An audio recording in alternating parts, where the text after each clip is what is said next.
En el marco del 36º aniversario de la Fundación Libertad, sube a este escenario el señor presidente de la Nación Argentina, doctor Javier Milei.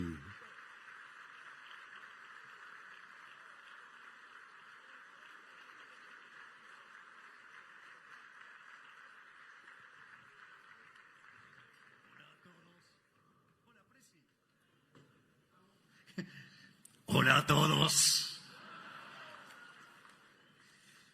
Si no, no soy yo. Bueno, buenas noches. Muchas gracias a la Fundación Libertad por permitirme ser parte de esta reunión, que además honrado por tantas personalidades como el presidente Macri, como el presidente Lacalle Pou, como el presidente Aznar. Así es que la doctora Bullrich, genia Patricia. Así que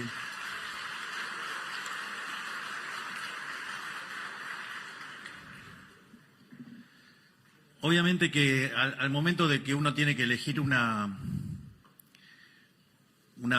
ponencia, tiene que acostumbrarse y acomodarse a lo que son las necesidades del momento y al lugar donde está. Y dada la discusión, que hoy está tan presente en Argentina sobre el tema de la inflación, sobre la discusión del tipo de cambio y ese tipo de cuestiones, y dado que estoy frente a un público calificado, un público que está acostumbrado a recibir análisis económico, la intención de esta charla es básicamente contarle cómo es nuestra visión de cómo enfrentar y atacar y exterminar de una vez por todas el problema de la inflación en Argentina, que tiene una fecha de inicio clara, que es cuando se creó esa institución nefasta que está en Reconquista 266, llamada Banco Central de la República Argentina.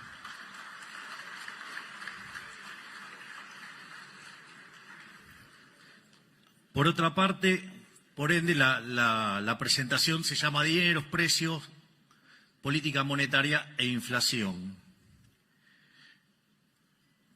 Otra cosa que descubrí, que en la interacción con distintos economistas locales, es que la gran mayoría de los economistas locales, profesionales y de renombre, no tienen idea de algo tan importante en esto, que es el problema del ancla nominal.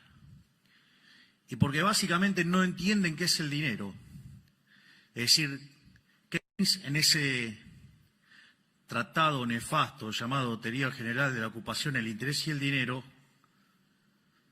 causó un daño tan grande que todavía, seguimos heredando algunos problemas de definición de marco conceptual que hace que nos equivoquemos tanto y tan seguido los economistas. De hecho, recién en el auto repasábamos un chiste que decía, de las últimas 5 recesiones, ¿cuántas pronosticaron los economistas? 9. Más allá de los chistes de esto. Entonces, resulta fundamental y clave entender qué es el dinero. O sea, lo que uno se da cuenta es que discuten el problema de la inflación y no entienden qué es el dinero. Entonces, está el coloso está Federico Sturzenegger. Qué placer, que lo acabo de ver. Gracias, Federico. Entonces, básicamente lo que yo voy a hacer es una introducción sobre qué es el dinero. Y a partir de ahí, voy a derivar la naturaleza monetaria de la inflación, voy a desmitificar algún tipo de cuestiones que andan dando vuelta y después voy a discutir la coyuntura presente sobre el trabajo enorme que está haciendo Luis Caputo, Santiago Bausili y todo su equipo, de quien estoy verdaderamente, profundamente orgulloso.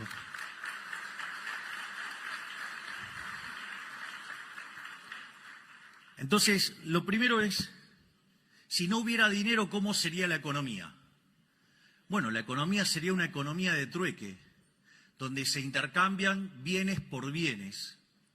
Ahora, en una sociedad chiquitita eso no es en principio un problema, pero en una sociedad más grande sí es un problema, porque ustedes tienen un problema que se llama la doble coincidencia. Es decir, ustedes tienen que encontrar a alguien que quiera comprar lo que ustedes tienen y al mismo tiempo, digamos, machear la venta, digamos, o sea, que además quiera lo que ustedes tienen. Por lo tanto, ese proceso se hace muy, muy difícil. Pero al margen de que ese proceso sea extremadamente difícil, aparece un segundo problema, que es el problema de la indivisibilidad. Porque sí, yo puedo querer comprar pan, el panadero quiere comprar el servicio de análisis económico, pero, digamos, o sea, la cantidad de kilos de pan que me tiene que dar, digamos, para que yo le hable, no sé, una hora de economía, no me apea. Al menos hoy. Y espero que después de mi paso por la presidencia, muchísimo más. Porque tengo que seguir laburando después. Entonces, ahora, frente a esa situación, digo, el hombre no se quedó llorando. O sea, no es que se puso a llorar en un rincón, digo, y lloraba por el problema de la doble coincidencia y la indivisibilidad. Le buscó la vuelta y descubrió que había bienes que se intercambiaban muchísimo más que otros. Es decir, entonces, no es que compraba esos bienes que se intercambiaban mucho porque en principio los quería tener, sino que los adquiría para poder usarlo de medio indirecto para comprar otros bienes. Es decir, la idea del bien de intercambio indirecto. Es decir, y cuando aparece el bien de intercambio indirecto, lo que está apareciendo ahí es justamente el dinero. Es decir, ese bien que oficia como bien de intercambio indirecto, justamente ahí nos encontramos con la aparición del dinero. Entonces, por ejemplo, cuando el hombre era nómade, el primer dinero que apareció, ¿cuál era? El ganado. ¿Por qué? Porque el ganado era lo que comían y como eran nómades, les permitía moverse con el ganado. Consecuentemente, usaban el ganado como moneda.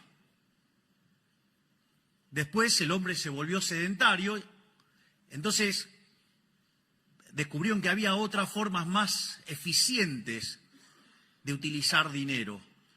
Entonces, por ejemplo, una de las cosas que consumía mucho el hombre, que era el pan. Entonces, ¿qué empezaron a usar como bien de intercambio indirecto? El trigo. Entonces, no es que compraban y vendían trigo porque les interesaba el trigo per se, sino que en realidad lo usaban mucho, ¿por qué? Porque era un bien de intercambio indirecto. Ahora, no solo eso. Después, por ejemplo, digo, cuando uno dice el término salario, ¿sí? ¿Y por qué era salario? Porque básicamente se pagaba en sal. ¿Por qué era tan importante la sal? Miren, si había personas que le iba muy bien, digamos, en la antigüedad, era la gente que llevaba por todos lados que especies. ¿Por qué? Porque les permitía que tenga gusto algo la comida. ¿Ustedes se fijaron en lo que es comer la comida sin nada de condimento? Es una inmundicia.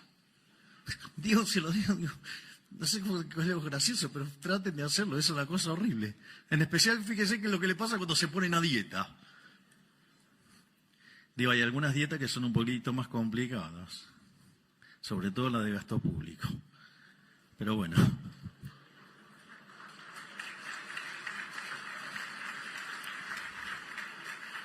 Ahora, más que aplausos, deberíamos estar regocijando, no, que por primera vez le estamos dando duro y parejo al gasto público. Estamos cumpliendo el sueño de Rothbard.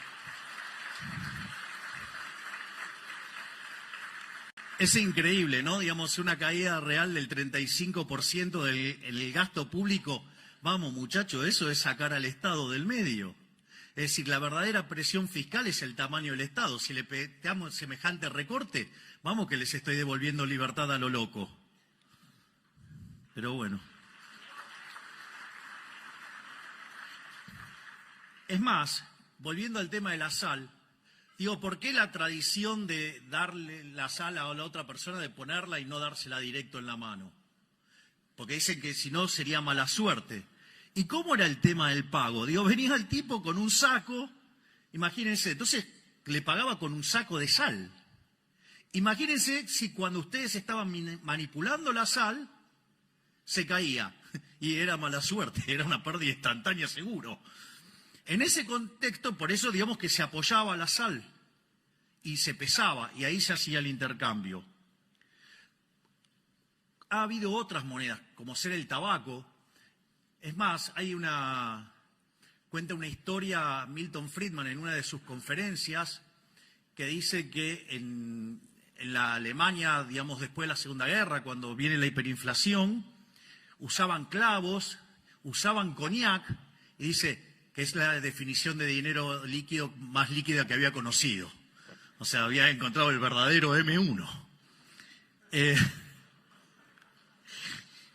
Digo, chistes de economistas, no se hagan problema. O sea, la próxima charla vengo con los subtítulos. Entonces, básicamente, ahora, ¿cuál era el problema con todo ese tipo de dineros que habían aparecido? O sea, que eran mercancías, o sea, que tenían un valor de uso como mercancía, pero también servían para hacer transacciones. Entonces, y eso oficiaba como dinero. O, digamos, cuando trabajamos en microeconomía y empezamos en equilibrio general, hablamos de numerario. Ahora, ¿cuál es el problema, digamos, de ese tipo de monedas? Bueno, que uno no vive un solo periodo. O sea, podían oficiar de unidad de cuenta, podían oficiar de medio generalizado de pago, pero ¿qué pasa? No preservaba el valor. Y como la economía, digamos, afortunadamente no es de un solo periodo, sino que es intertemporal, que incluye varios periodos, se degradaba con el tiempo. Es decir, como si tuviera tasa de interés negativa. Entonces, ¿qué es lo que descubrió el hombre? El hombre buscó los metales. Y así es como aparecieron dos monedas, que es el oro para las transacciones grandes y la plata para las transacciones más chicas. Entonces, vean que lo más importante de todo esto, o sea, ¿para qué hago toda esta historia de por qué aparece el dinero, cómo aparece el dinero? Para entender que el dinero es un bien de intercambio indirecto. Es decir, y al ser un bien de intercambio indirecto, ¿qué quiere decir? Que su demanda es una demanda derivada. Es decir, yo no demando dinero para llevármelo al traje de madera. Si yo demando dinero para hacer transacciones y básicamente quiero utilizar ese dinero, ¿sí?, para financiar un sendero de consumo a lo largo de toda mi vida. Es decir, por eso uso dinero. Ahora, si yo, entonces, el dinero tiene esa connotación, esa característica, ¿de qué depende entonces la demanda de dinero? Y ahí es donde nos empezamos a encontrar con estos problemas. Porque si yo lo estoy definiendo de esta manera, la demanda de dinero tiene como contraparte el sendero intertemporal de consumo, es decir, mi programa de consumo a lo largo de toda mi vida. Ahora, y si yo me pongo a derivar la demanda de consumo de cada uno de estos bienes, que es lo que va a determinar como contraparte la demanda de dinero, ¿de qué depende esa demanda de bienes de consumo? Y en el fondo, esa demanda de bienes de consumo van a depender de lo que, en paz descanse, decía Robert Lucas Jr., que depende de los parámetros profundos. Es decir, depende de las preferencias, depende de la tecnología y depende de las dotaciones.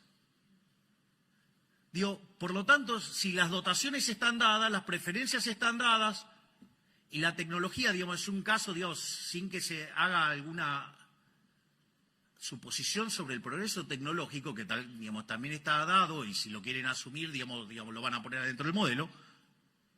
En el fondo, como diría un físico, en condiciones normales de presión y temperatura, la demanda de dinero debería ser una cosa absolutamente granítica que tiene como contrapartida mi sendero intertemporal de consumo que depende de los parámetros profundos que son datos dados.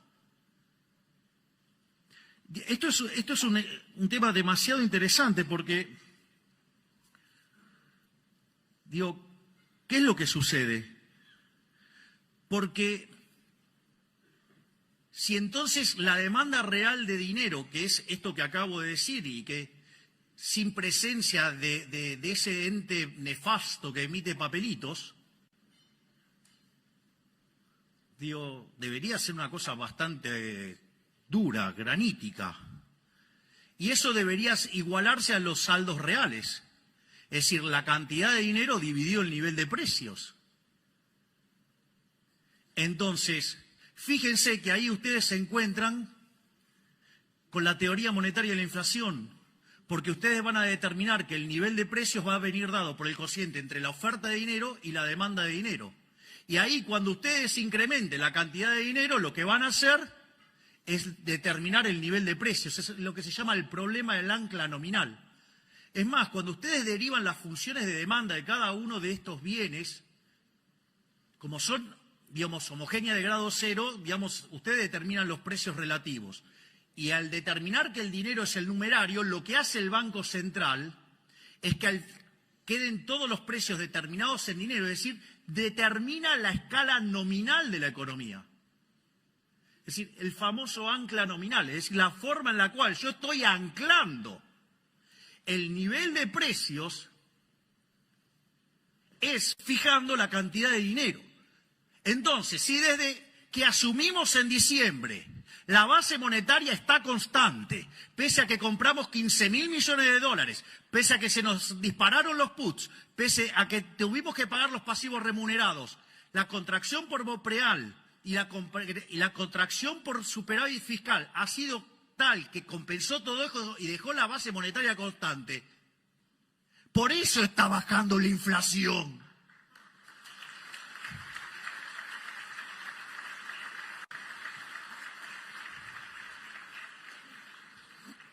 Después voy a seguir con los temas que tienen que ver con la actualidad. Pero, o sea, cuando dicen, algunos economistas profesionales, asumo que algunos, digamos, por ignorancia, otros por resentimientos, otros porque, digamos, o sea, si se quisieran suicidar, lo mejor que podrían hacer es tirarse de los más altos de su ego. Que quedarían hechos un huevo frito abajo. Es decir, no hay plan de estabilización. ¿Y cómo es que baja la tasa de inflación? ¡Qué magia! No, dejamos constante la cantidad de dinero. Es más, cuando ustedes hacen la configuración de un programa de estabilización, tiene básicamente 3 elementos centrales. Tienen una política fiscal, tienen una política monetaria y tienen una política cambiaria. En el plano cambiario nosotros nos encontramos con una brecha del 200%. Es increíble porque aparecen algunos economistas diciendo, no, bueno, pero el atraso cambiario. Acá hay un problema de atraso cambiario. Ahora, esos mismos que dicen que hay un problema de atraso cambiario son los mismos que decían que había que poner el dólar a 600 y tenían una hipótesis de inflación más alta. Nosotros los pusimos por el equivalente a 1000 y tenemos menos inflación. Podrían ser por lo menos, no sé, coherentes para ser intelectualmente no tan deshonestos. Ese es una de las cosas. La otra parte es la política fiscal. Déficit cero. ¿Qué decían? No, es imposible conseguir el déficit cero en el 2024. Y nosotros empezamos a orejear los números y hablábamos con Toto y me decía, me parece que alcanzamos el déficit cero en marzo. ¿Para qué? Me puse no bullish. El pobre Guillermo Franco sufriendo. ¿Qué tal, Guillermo? ¿Cómo está? Más, tire la ley base, haga lo que quieran. Total, con esto, digamos, el programa, vamos a lograr todo esto a pesar de la política. Y vaya que lo estamos haciendo.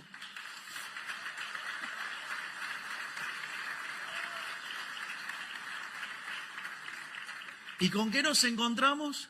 Que eso que era imposible, lo logramos en el primer mes. En enero alcanzamos el equilibrio financiero, es decir, tuvimos superávit primario y además pagamos los intereses, o sea, alcanzamos el equilibrio financiero. Entonces, ¿qué dijeron, digamos, la manga de pifiadores? En lugar de reconocer que le pifiaron, no, bueno, es muy poquito de motosierra y es mucha licuadora. Digo, pregunten qué pasó con la obra pública. Pregunten qué pasó con las transferencias discrecionales. Pregunten qué pasó con los intermediarios de los planes. Pregunten qué pasó con la cantidad de empleados públicos. Me parece que la motosierra es un poquitito más grande. De hecho, la mayor parte del ajuste es motosierra. Y les voy a decir algo, a veces la licuadora, si se vuelve permanente, también es motosierra. Que quede claro entonces. Es decir, con lo cual, o sea, la motosierra al final es cuestión de tiempo, hasta que terminemos de estabilizar.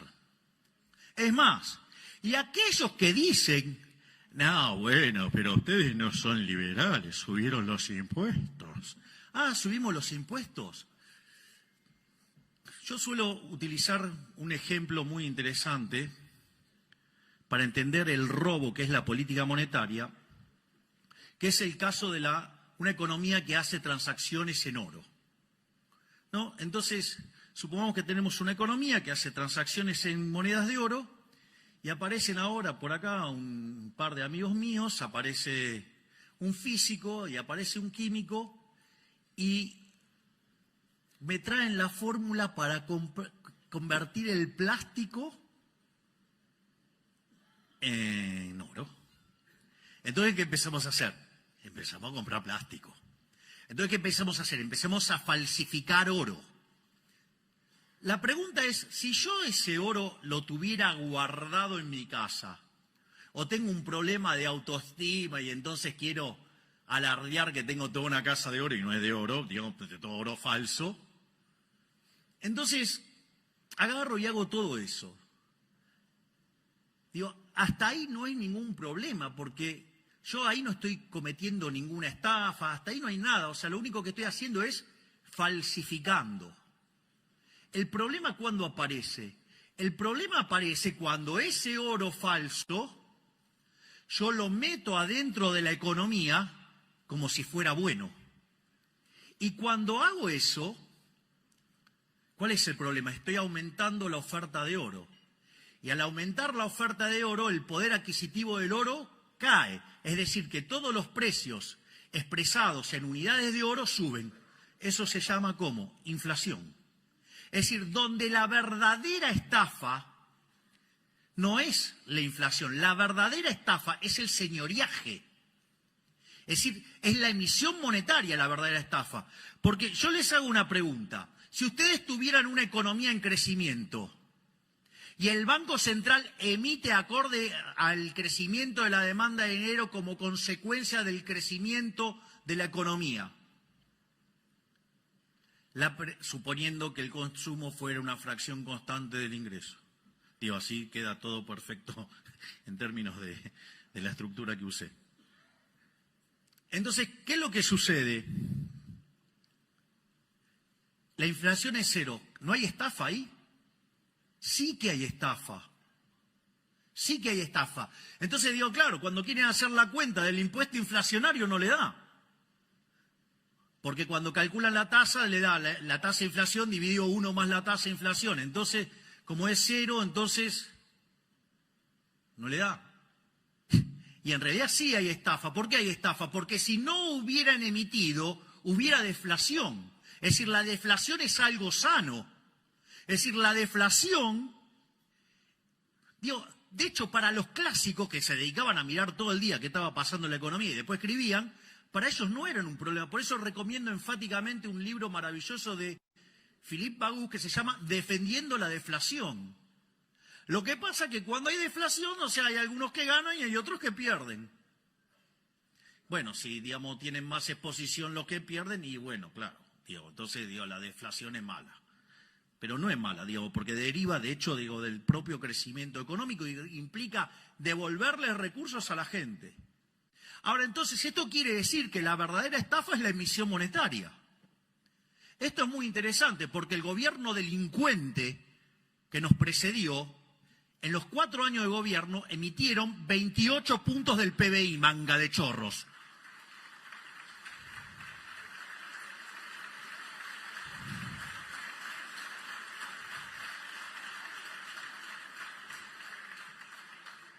No solo eso, porque de esos 28 puntos del PBI, en el último año emitieron 13 puntos del PBI.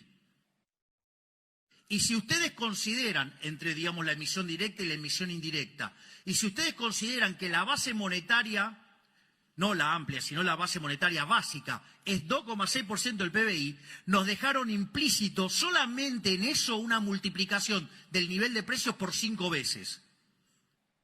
No solo eso, además nos dejaron un banco central quebrado, donde había una relación de pasivos remunerados de 4 veces a 1. No solo eso, sino que además nos dejaron sobrante monetario. Claro, cuando ustedes hacían toda la cuenta, digamos, básica, eso daba que nos íbamos a encontrar con una inflación en torno al 15.000%. Digo, ese chico, el soviético, el que está en la provincia, ya no es una exageración. Eso era una exageración, decía, eso no pasa. Y la realidad es que cuando nosotros, digamos, entramos en diciembre, en la primera semana, los precios venían creciendo al 1% diario. Eso anualizado daba 3.700% anual. Dicen, no, pero si sumo 1 más 365 veces me da 360. O sea, ni siquiera saben el cálculo de cómo es la inflación, que es una exponencial. Así estamos. Después, cuando ustedes toman las 2 primeras semanas, porque digamos, el gobierno anterior había dejado un montón de controles de precios y los liberaba todo justo antes de que asumiéramos nosotros. Ahí la inflación se aceleró al 7.500% anual. Y hay algunos caraduras, hay colegas intelectualmente deshonestos que niegan que había una hiperinflación plantada, que niegan que había un potencial de hiperinflación de en torno al 15.000%. Y cuando ustedes toman la inflación mayorista, la inflación del mes de diciembre mayorista dio 54%. Eso anualizado da 17.000. Es decir, nosotros asumimos con una tasa de inflación mayorista corriendo el 17.000%. Y esa inflación que corría el 17.000%, es decir, al 54% mensual, dada la obra enorme que está llevando a cabo todo mi equipo, hoy esa inflación mayorista es del 5%. Es decir, la bajamos en 90% al ritmo al que crece la tasa de inflación. Y no tenga duda que la vamos a exterminar.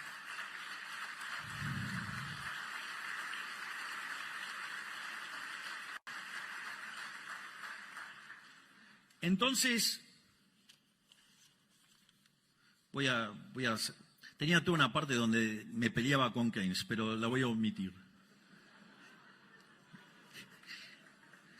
Sí, porque digamos, me pongo un poco denso, intenso, porque te voy a tratar de mantener las formas. Entonces, lo primero que... Entonces es interesante porque claramente nosotros tenemos un programa de estabilización, un programa de desinflación, porque por algo baja la inflación. No es que baja por arte de magia. Es más, hay otro elemento central de por qué baja la tasa de inflación. Una de las cosas enormes, digamos, que es digno de admiración, es el trabajo que está haciendo Santiago en el Banco Central y todo su equipo, Santiago Bausili. ¿Esto por qué es tan importante? Porque miren, cuando ustedes tienen un banco central quebrado, es decir, que quiere decir que los pasivos valen más que sus activos, la única forma donde ustedes corrigen la quiebra tradicionalmente es mediante un tremendo fogonazo inflacionario de modo tal que los pasivos monetarios se achiquen. Y cuanto más quebrado están, la tasa de inflación que ustedes necesitan es muchísimo más alto para dejar en equilibrio el patrimonio neto. Entonces, en la medida que ustedes tienen un nivel de precios de hoy, en la medida que ustedes van a una quiebra del Banco Central y necesitan licuar eso, implica precios más altos, ¿no? Una inflación más alta implica... Entonces, cuando ustedes toman el nivel de precios que deja en equilibrio el balance del Banco Central respecto al nivel de precios que tiene hoy, unen eso, les da una línea y la pendiente de esa línea es la tasa de inflación. Entonces, conforme ustedes empiezan a limpiar el balance del Banco Central, lo que están bajando es la tasa de inflación. Esto es un tema muy interesante. Es decir, el trabajo que hace el Banco Central es fundamental, el saneamiento es fundamental para bajar la tasa de inflación. Es decir, ¿pero qué quieren que le diga? Si había uno que decía, no podés dolarizar, si no hay fideo y no hay tuco, y me invitás al fideo, hay tuco, fideo con tuco. Pues se equivocó. Pero es más fácil tirar volquete de estiércol antes que reconocer el error. De hecho, una de las cosas, miren, digamos, si de lo que están murmurando se comieron el verso, lo siento, I'm so sorry. La vida es así. De hecho, fíjense que nosotros teníamos varias propuestas de dolarización. En la medida que íbamos avanzando, algunas se nos caían, otras quedaban en pie. La única que me quedó en pie es la que habíamos propuesto nosotros, que era tomar los pasivos del Banco Central, los activos del Banco Central, pasarlo a títulos de mercado, que obviamente tienen un descuento enorme, ¿sí? Y con esos títulos ponerlos contra los dólares y haciendo todas las correcciones que esos títulos subieran de precio, y eso ofrecía un negocio enorme. Bueno, les aviso que cuando nosotros asumimos, los bonos estaban en $18, póngale 20 para redondear. Hoy los bonos están arriba de 60. Recibimos el riesgo país en 2.900, hoy estamos en 1.150. Es decir, además, estamos haciendo una caída del riesgo país como pocas veces visto en la historia argentina. ¿Y saben qué? Eso predice que para adelante la economía rebota. Por eso, digamos, están tan nerviosos. Por eso utilizan causas nobles para tratar de desestabilizar un gobierno. Porque saben que van a perder y no vuelven más.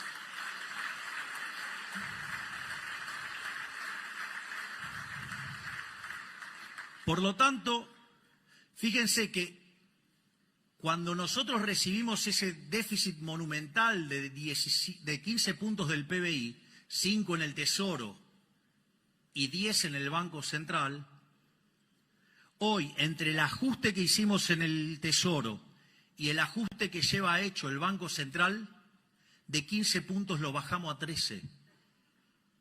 No solo eso, digamos, cuando termine el año le habremos devuelto al sector privado 15 puntos del PBI en ahorro. ¿Quieren saber cómo va a crecer la economía? Va a subir como pedo de buzo.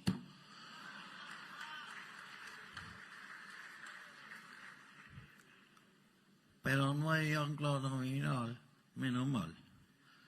Bueno, eso, digamos, entonces hay un ancla, digamos, el caso, digamos, del ancla nominal, que es cuando ustedes fijan la cantidad de dinero. Obviamente que no es la única forma de anclar.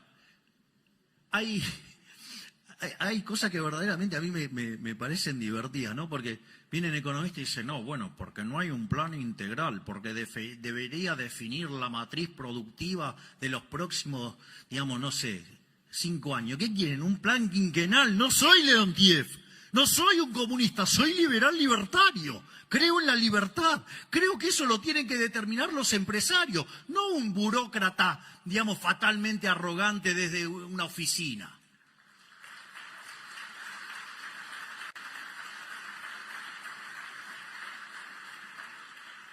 O cuando dicen, No, bueno, pero deberías fijar el sendero de precios, salarios, que no sé. Digo, de vuelta, muchachos, soy liberal, yo creo en el sistema de precios. Es decir, ustedes para determinar, para poder saber cuál es el vector de precios, deberían de vuelta conocer las preferencias, la tecnología y las dotaciones.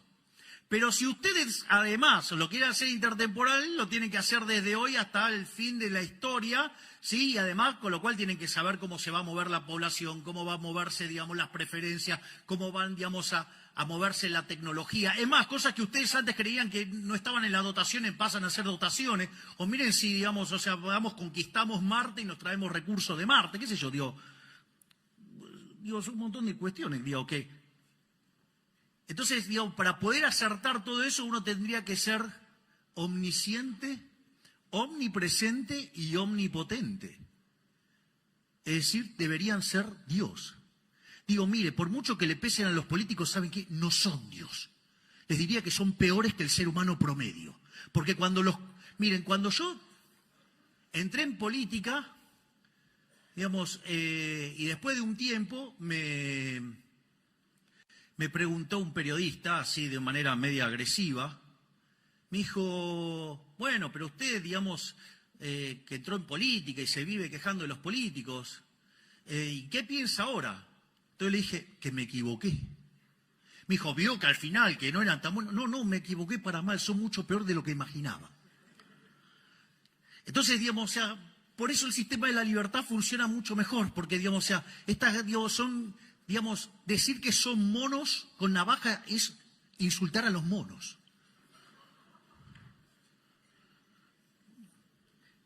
Entonces, digo, ¿cómo voy a estar fijando precios?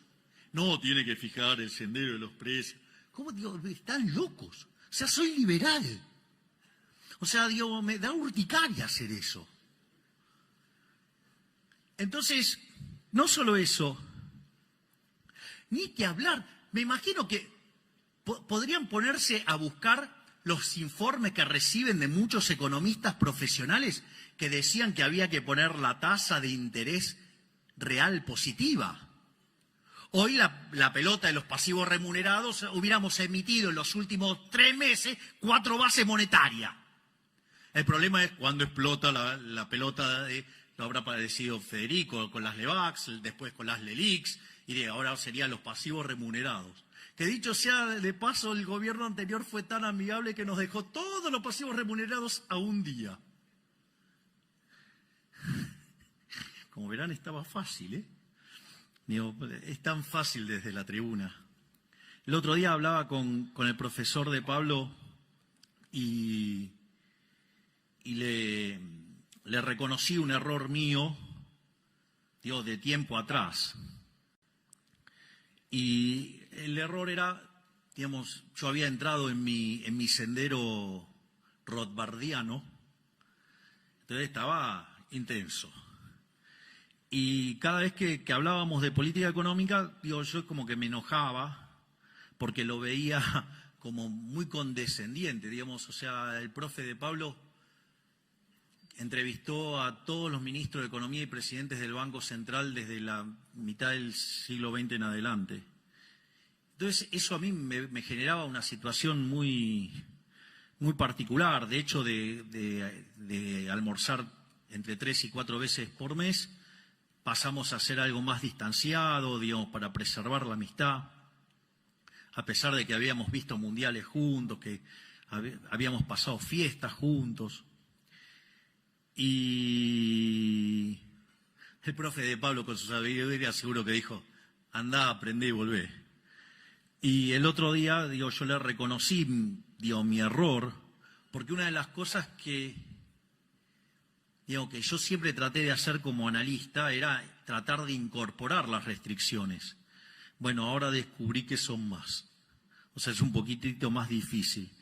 Entonces, digo, desde la tribuna es bastante fácil, porque aparte hay algo interesante, que es, ¿saben qué? Mire, ustedes van a ver un partido de Argentina, el partido de Argentina es muy lindo, las banderas, los cánticos, todo lo que usted quiere, es fabuloso. Pero los goles los hace Messi. Es decir, si ustedes quieren ganar, digamos, tienen que empezar a hacer goles.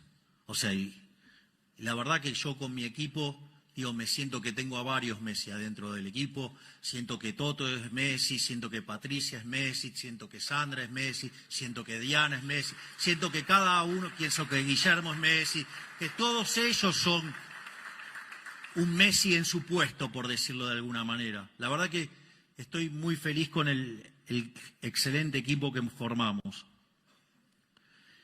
Y la verdad es que, digamos, para hacer esto hay que meterse, hay que meterse. Digo, si no, nos van a gobernar los orcos. Y otra cosa que recomiendo, digamos, para tener en cuenta, que los orcos lo entienden perfecto, pero parece que nosotros los liberales no somos tan vivos y no nos damos cuenta. El poder es un juego de suma cero. Si lo tenemos nosotros, no lo tienen ellos. Y ellos sí eso lo entienden. Ellos pueden tener los bolsos de López y lo van a seguir negando. O sea, ustedes lo van a encontrar afanando y lo van a negar. Y nosotros empezamos, no, porque en realidad, como dijo un imbécil, este no es un gobierno liberal porque no liberó la droga. O que no bajamos los impuestos y sucede que le estamos devolviendo a los argentinos 15 puntos del PBI en términos de no señoriaje. Es decir, bueno, sí hay una sustitución de impuestos, pero digamos en el neto, digamos, el gasto público en términos reales está cayendo. Digamos, lo que diría Rothbard, la verdadera presión del Estado está cayendo. Es decir, digo, estoy cobrando menos, digamos, o sea, en el fondo voy a tener menos impuestos, porque tengo un Estado más chico. La otra forma, digamos, que se suele utilizar como ancla, se suele utilizar el tipo de cambio, es decir, fijar el tipo de cambio y usarlo como ancla. Eso tiene un sentido, porque en realidad el nivel de precios local, entonces, en ese caso vendría dado por el tipo de cambio, que está fijo, y por el nivel de precios internacionales. Y eso permitiría determinar el nivel de precios. Y cuando ustedes hacen eso, digamos, como siempre, la cantidad de dinero dentro de la economía viene determinado por la demanda de dinero. Entonces, dada la demanda de dinero, si ustedes emiten, lo que van a tener como contrapartida es pérdida de reservas. Digo, no sé, vieron que siempre, digamos, el kirchnerismo hizo lo mismo. Digo, fija el tipo de cambio porque cree que es el tipo de cambio el que determina el nivel de precio, lo cual es una burrada. Entonces fijan el tipo de cambio y emiten. ¿Y la consecuencia cuál es? Perdemos reservas. Entonces cuando no le gusta la pérdida de reservas, entonces ¿qué hacen? Ponen los controles. Y cuando los controles no son efectivos, porque digamos la gente se logra escapar, ¿sí? Entonces ¿qué hace? Mete ley penal cambiaria, porque entonces así si ustedes deciden salir de la estafa del Estado, entonces ley penal cambiaria. ¿Por qué? Para que de esa manera aumente forzosamente la demanda de dinero y aumentar la base imponible del impuesto inflacionario. Un impuesto no legislado, un robo. Y después cuando yo digo que el que fugó la plata es un héroe, viene un imbécil y me hace un juicio. Es buenísimo. O sea, el chorro acusando al honesto. Más claro, imposible. Por eso no es que casualidad que tengamos 100 años de decadencia. Si tenemos la cabeza quemada de socialismo en la sangre.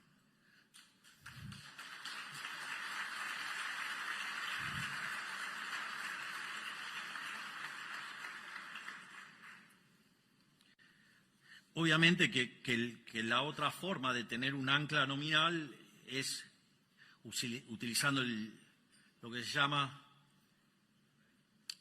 el sistema de metas de inflación, pero ahí digamos, el ancla es una cosa más complicado, porque en rigor, si ustedes lo quieren pensar en términos de cantidad de dinero, no lo tienen.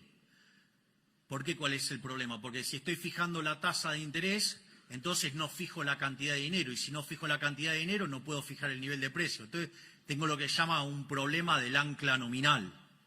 Y eso se resuelve, ¿de qué manera? Cuando tengo las expectativas de inflación, al tener, digamos, determinados los precios esperados, entonces si las expectativas están ancladas, puedo determinar los precios de hoy, puedo determinar la demanda de dinero y al determinar la demanda de dinero determino la cantidad de dinero y el sistema queda anclado. Eso sí, digamos, hay que tener ancladas las expectativas. Miren, yo creí que tener un banco central que hiciera las cosas bien, digamos, era posible. Es más, mi gran ilusión fue que cuando tuvimos el mejor banco central de la historia, que fue el que presidió Federico, yo creí que podíamos tener banco central hasta el 28 de diciembre del 2017. Digamos que se lo llevaron puesto y así fue lo que gastilló el retorno del kirchnerismo. Entonces, en ese sentido, ahí, a mí, digamos, el Banco Central, solo cuestión de tiempo, ya lo voy a agarrar. Pero, más allá de todo esto, lo que quiero entonces ahora es, básicamente, terminar con lo que nosotros hemos hecho, ¿no? Digamos, cómo es que estamos logrando bajar la tasa de inflación. Y básicamente, de vuelta, como dije antes, un programa de déficit cero, donde atacamos de cuajo el gasto público, donde obviamente que en la primera parte sobrereaccionamos y el ajuste equivale. Digo, ¿ustedes escucharon lo del otro día, lo del títere? Fue increíble, diciendo, ay, qué ajuste insignificante. Dejó un déficit de más de 5 puntos del PBI. Nosotros lo llevamos a 0,2 positivo y si lo teman en términos anualizados, hicimos un ajuste de 7 puntos del PBI. Y el caradura dice, resultado insignificante. Les cuento que en los últimos 123 años de historia, Argentina tuvo déficit en 113. Quiere decir que tan fácil lo que estamos haciendo no era.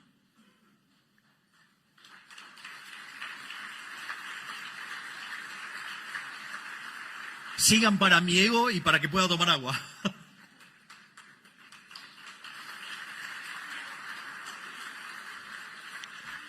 Por otra parte, el saneamiento del Banco Central hizo que de tener un déficit cuasi fiscal de 10 puntos del PBI, digamos, hoy ya está en 4 y va camino a 3.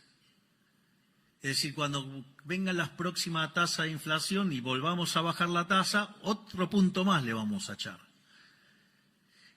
Entonces, cuando ustedes computan lo que ajustamos en el Tesoro y lo que ajustamos en el Banco Central, ya llevamos ajustado de los 15 puntos, 13 puntos.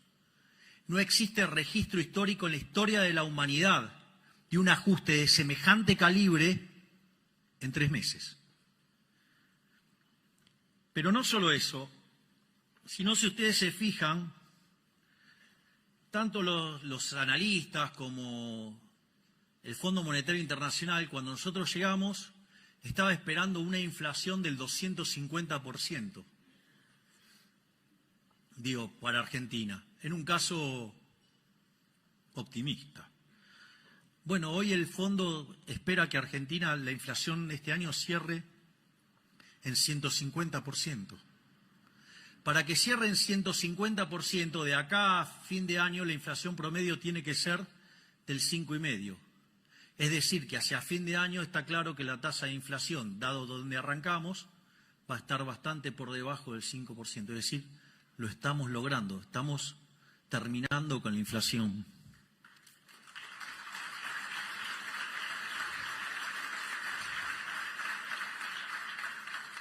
Es más, no solo eso, sino que además el fondo siempre suele ser como muy agresivo en las proyecciones. Esta vez se quedó corto con el ajuste y se quedó corto, digamos, con el tema de la inflación porque está bajando más rápido. Es decir, siempre que parecían ser el cuco de las cosas que proponían, nosotros las estamos haciendo mucho más rápido. Por otra parte, hay otra Hay otra digresión, digamos, que tiene que ver con el tipo de cambio real. Sobre el inicio de la presentación mencioné el tema de algunos que son muy deshonestos intelectualmente diciendo que el tipo de cambio había que ponerlo en 600 y la tasa de inflación le daba más alta, y ahora se quejan por un tipo de cambio de 1000 y empiezan, no, porque hay apreciación cambiaria, hay apreciación cambiaria. Ahí hay también, digamos, hay una respuesta a esto, digamos, también con mucha sabiduría del profe de Pablo, de decir, una cosa es hacer economía, otra cosa es hacer aritmética. Y hay mucha gente haciendo aritmética y poca economía. Aviso que no todos cometen este error, digamos, les espoleo el resultado. Lo que dice Arriazu tiene razón. Ahora voy a explicar. Arriazu dice que Argentina, si estabiliza, dado la estructura fiscal que tiene, va a convivir con una moneda muy apreciada. En ese contexto, esto no es menor, digamos, si tenemos que convivir con una moneda muy apreciada, porque como los precios internacionales están dados, en tanto y en cuanto el fisco no se quiera correr del medio, la consecuencia es que se va a pagar en términos de menores salarios reales. Por lo tanto, si queremos levantar y mejorar la calidad de vida de los argentinos, hay que atacar al déficit fiscal, hay que atacar al gasto público. Y no solo a nivel nacional, hay que atacarlo también a nivel provincial y a nivel municipal. Hay que barrer con el fisco en todas las dimensiones.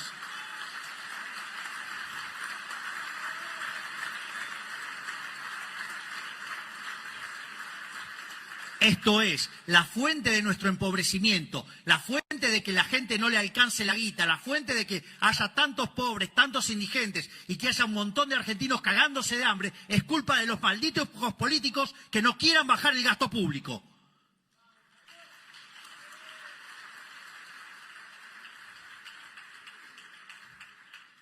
Volviendo a... Y para cerrar, a los problemas del tipo de cambio real, porque es una discusión que tanto le gusta tener a todos, digo, el primer problema es, si supongamos que miramos la serie, digo, ustedes lo que van a ver es que, digamos, la serie parece la montaña rusa, pero una montaña rusa interminable. Digo, lo primero que yo diría es una serie que tiene tanta volatilidad, sube, baja, digo, parece el electrocardiograma de un tipo que está haciendo una maratón. Digo, el primer problema es, che, ¿alguien me puede explicar qué valor tiene tomar una medida promedio? Digo, con todo ese desvío estándar, con toda esa volatilidad, ¿alguien me puede explicar qué sentido tiene tomar una medida promedio? Digo, ya hay un problema grave. El segundo problema grave de eso es fijarlo en un momento del tiempo. Digo, lo fijo en un momento del tiempo. ¿Y quién dijo que ese era el de equilibrio? Digo, ustedes se dan cuenta que no, antes dijimos de la fatal arrogancia porque había que conocer el vector de precios, o sea, había que conocer el vector de precios de ese momento. Para eso teníamos que conocer las preferencias, la tecnología y las dotaciones de toda la economía desde hoy hasta la eternidad. Bueno, ahora incorporen la economía mundial. Es decir, ahora ya no les alcanza con saber todo eso para la Argentina. Digo, lo tienen que saber para todo el mundo. Es decir, no se puede ser tan fatalmente arrogante. Y no solo eso, el disparate, digamos, o sea, se corona de manera superlativa, cuando además, digamos, eso les daría poder explicar las condiciones de oferta y demanda de todos los bienes de todo el mundo en un momento del tiempo. Esto quiere decir que ustedes me pueden decir que, no sé, que el tipo de cambio real que estaba en la fecha, no sé cuál es el que más usan los informes ahora, no sé, digo, no sé, supongamos, no sé, por decir algo, 2007, no sé, digo, no lo estoy diciendo, lo estoy diciendo así aleatoriamente, o 1997, o 1985, no sé, cuando quieran. La pregunta es, ¿las condiciones de oferta y de demanda de todos los bienes de economía son idénticamente iguales a las de ese momento para decir que el tipo de cambio real tiene que ser ese mismo? Digo, pero o caemos en el problema de la fatal arrogancia o caemos en el problema de la imbecilidad pero furiosa. Digo, no sé, les gusta tanto el centrismo idiota, digo, porque ya que no quieren que lo apliquen y lo hagan de esa manera. O, digamos, lo que yo sugiero, agarren toda la teoría neoclásica, un montón de pedazos, hay que tirarla de vuelta y hay que volver a abrazar la economía austríaca, que son las que verdaderamente abrazan las ideas de la libertad. Así que muchísimas gracias y les voy a decir algo. ¿Saben qué? A pesar de la política, lo vamos a lograr. ¡Viva la libertad, carajo!